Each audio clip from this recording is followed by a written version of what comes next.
মানে আমার অবস্থাটা তোমার চাইতেও খারাপ, অনেক খারাপ। তোর আবার কি হয়েছে? বাবা আমার বিয়ে ঠিক করছে। বিয়ে ঠিক করছে? তাহলে তোর জীবনে তো খারাপ থাকাটা কেবল শুরু। তুই খালি বিয়া করে দেখ খারাপ থাকাটা কত প্রকার এবং কি কি, তারপর বুঝবি। খালু তোমাকে কি করে বলি, মানে আমি বিয়ে করতে চাচ্ছি আবার বিয়ে ভাঙতেও চাচ্ছি, বুঝছো? কি রে, এটা আবার কি? এ তো দেখি তোর খালার ক্রেডিট কার্ডের ইন্টারেস্ট আছে না, তার থেকেও জটিল কেস। খুলে বলতো বাবা।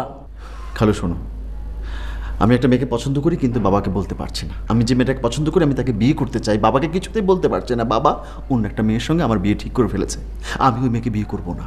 এখন আমি আমার পছন্দের মেয়েকে বিয়ে করব, কি করতে হবে, কিভাবে করব, তোমরা ব্যবস্থা করবা, ব্যাস। তুই আমার সাজেশন চাচ্ছিস? হ্যাঁ। একটা কাজ কর, তুই যে মেয়েটাকে পছন্দ করিস সোজা গিয়ে তাকে বিয়ে কর। তারপর বাবা কি বলবো? বাবাকে আবার কি বলবি?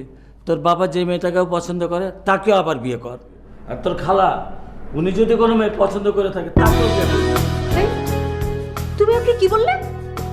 ও কি তোমার মতো সরকারি আমলা নাকি? হ্যাঁ, তোমরা তো সব সরকারি আমলেই একই চেহারা, একই নীতি। তুমি কি ওকে ওই সুবিধাবাদী হওয়ার বুদ্ধি দিচ্ছ না? খালা প্লিজ, তোমাদের এসব সরকারি বেসরকারি আলাপ বন্ধ করো না প্লিজ।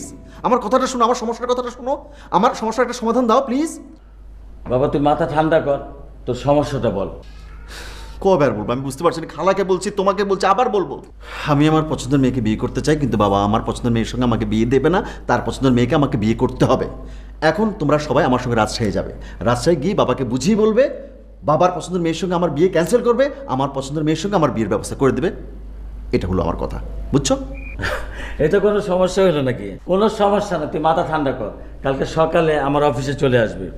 আমার অফিসে অনেক ধান্দাবাজ লোক আসে, একজনের সাথে মিলাই দেবো, প্রবলেম সলভ।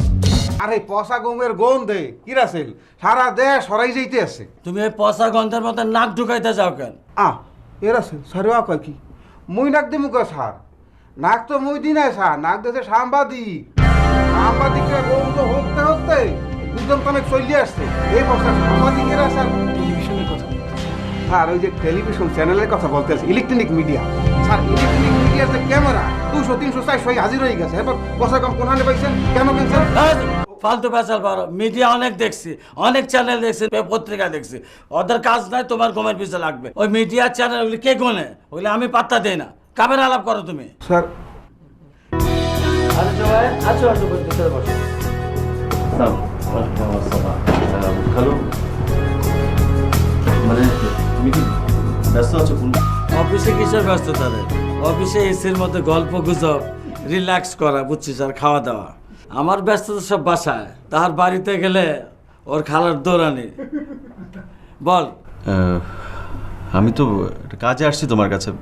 কালকে যে বললাম তোমাকে, তুমি আসতে বললো না অফিসে? তো পরিচয় করাই দিচ্ছে, এটা হলো মিজান। তোর খালার সামনে যার কথা বলছিলাম, 1 নম্বর ধান্দাবাজ। পৃথিবীর এমন কোনো কাজ নাই সে করতে পারে না। এটা তার অ্যাসিস্ট্যান্ট। তুই জিজ্ঞাসা করে দেখ একবার তার জীবনের এম কি। কি লক্ষ্য কি আপনার জীবনের লক্ষ্য কি? স্যারের অ্যাসিস্ট্যান্ট হিসেবে কাজ করি, স্যারের মতো হইতে চাই। আপনার ওস্তাদ কি করেন? দালালি। ওনারা আমার কি কাজ করবেন? মানে আমার যে সমস্যা, সেই সমস্যার সমাধান ওনারা কিভাবে করবে আমি তো বুঝতে পারছি না। আমি এখনো বুঝিস নাই কার সাথে পরিচয় করে দিছি?